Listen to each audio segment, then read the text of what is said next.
Justice बीवी Nagarathna justice उज्ज्वल भूया की bench ने आज सुनवाई के दौरान यह फैसला दिया है। इस दौरान अदालत ने सख्त रुख अपनाते हुए कहा कि सजा अपराध रोकने के लिए दी जाती है। सुप्रीम कोर्ट ने कहा कि गुजरात सरकार को फैसला लेने का कोई अधिकार नहीं है, वे दोषियों को कैसे माफ कर सकती है। सुप्रीम कोर्ट का फैसला आने के बाद कांग्रेस नेता राज्यसभा सांसद प्रमोद तिवारी का विलिक्स बानो पर बयान सामने आया है। उन्होंने कहा है कि सुप्रीम कोर्ट के इस फैसले का स्वागत करते हैं। आपको बता दें, महिला ने महाराष्ट्र में जाकर गुहार लगाई थी। यह बीजेपी सरकार पर करारा तमाचा है। गुजरात के मुख्यमंत्री को इस्तीफा देना चाहिए। बहुत ही गंभीर घटना थी। साथ ही भगवान राम मंदिर के प्राण प्रतिष्ठा कार्यक्रम को लेकर उन्होंने कहा कि प्रदेश अध्यक्ष 15 जनवरी को दर्शन करने जा रहे हैं और कहा कि मंदिर की प्राण प्रतिष्ठा निर्माण ट्रस्ट कर रहा है, जिसको बुलाया जाएगा या न बुलाया जाएगा। राज्यसभा सांसद प्रमोद तिवारी स्वयं जाने को लेकर कहा गया कि मैं पैदल भी चला जाता और बाद में भी चला जाऊंगा। सर, बिल्किस बानो वाले मामले में जो फैसला आया है उसके बाद आपकी क्या प्रतिक्रिया है? मैं सुप्रीम कोर्ट के इस ऐतिहासिक निर्णय को स्वागत करते हुए मैं कहना चाहता हूँ, ये गुजरात की भाजपा सरकार के गाल पर ज़बरदस्त तमाचा है, जिसने अपने अधिकार क्षेत्र के बाहर जाकर महाराष्ट्र में जिस केस का ट्रायल हुआ था उसको यहाँ से छोड़ दिया गुजरात से, जबकि उनका ये अधिकार क्षेत्र नहीं था। जहाँ ट्रायल होता है वहीं की सरकार विचार कर सकती थी। सर्वोच्च न्यायालय ने ये साफ कर दिया है कि ये निर्णय गलत था।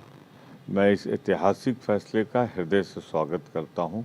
याद आता है जब बिल्किस बानो के साथ बर्बरता, नृशंसता, सामूहिक बलात्कार हुई थी, वो संपूर्ण विश्व की नारी जात के साथ अपमान था उसका। भारत माता कराह उठी थी, पर मोदी जी उस समय मुख्यमंत्री थे, उन्हें इसकी परवाह नहीं हुई। आज वो जब प्रधानमंत्री हैं तो उन्हीं के गुजरात के मुख्यमंत्री ने उन दोषियों को, जिन्होंने मानवता को शर्मसार किया था, छोड़ दिया था। नैतिक जिम्मेदारी बनती है मोदी जी आपकी, नैतिक जिम्मेदारी सीधी बनती है गुजरात के मुख्यमंत्री का। मैं गुजरात के मुख्यमंत्री के त्यागपत्र की मांग करता हूँ सर्वोच्च न्यायालय के इस निर्णय के बाद। मायावती जी ने अखिलेश यादव पर सीधे तौर पर कहा है कि उनके पार्टी के से जुड़े मामलों पर दखल न डालें। बार बार जो टिप्पणी कर रहे हैं देखिए, उस पर क्या कहना चाहेंगे? क्या इस पर गठबंधन में असर नहीं पड़ेगा इस चीज़ों का?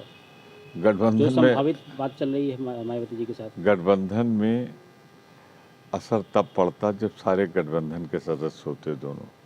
इसमें अखिलेश जी तो गठबंधन में शामिल हैं, मायावती जी तो भी शामिल नहीं, मायावती तो भी शामिल नहीं हैं। तो निश्चित रूप से जो कुछ कहा है मायावती जी ने या जो कुछ कहा है अखिलेश जी, दोनों आपस में इस पर प्रतिक्रिया दे सकते हैं। तीसरा पक्ष कांग्रेस कैसे इस पर प्रतिक्रिया दे सकती है? हमारा तो सिर्फ इतना कहना है, जो इंडिया गठबंधन में शामिल हैं वो भाजपा विरोधी हैं, जो गठबंधन में नहीं शामिल वो नहीं। तो गठबंधन में अगर किसी दल शामिल है और उसकी किसी से आपस में किसी विषय विवाद है तो वो इंडिया का विवाद नहीं है, उन दोनों दलों के बीच का मामला है। जेडीयू बार बार कह रही है कि कांग्रेस सीरियस नहीं है गठबंधन को लेकर के। कहीं कुछ नहीं कह रही है, ये तो सिर्फ भाजपा की कपोल कल्पित कहानियां हैं। बयान आ रहे हैं जेडीयू के एक नेता के। अब तमाम नेता है, कौन क्या बयान दे रहा है मुझे तो मालूम ही नहीं, और हर के बयान पे प्रतिक्रिया मैं नहीं दे सकता। मैं सिर्फ इतना जानता हूं कि जेडीयू के जो राष्ट्रीय अध्यक्ष हैं आज के या जो निवर्तमान अध्यक्ष थे, दोनों इंडिया गठबंधन में शामिल है और वो बार बार कह रहे हैं कि सीटों पर फैसला जल्दी हो जाए। रामलला की प्राण प्रतिष्ठा को लेकर के अभी स्टैंड क्लियर है क्या सरकार का, कांग्रेस का? कांग्रेस पार्टी ने ऐलान किया है कि 15 तारीख को उनके प्रदेश अध्यक्ष जाएंगे और हम लोग सभी इस निर्णय का स्वागत करते हैं जो सर्वोच्च न्यायालय ने निर्णय दिया कि इस मंदिर का निर्माण हो। मंदिर का निर्माण हो रहा है, ट्रस्ट कर रहा है। ट्रस्ट ने जिनको बुलाया है वो खुद फैसला लेंगे किसको जाना है किसको नहीं जाना है।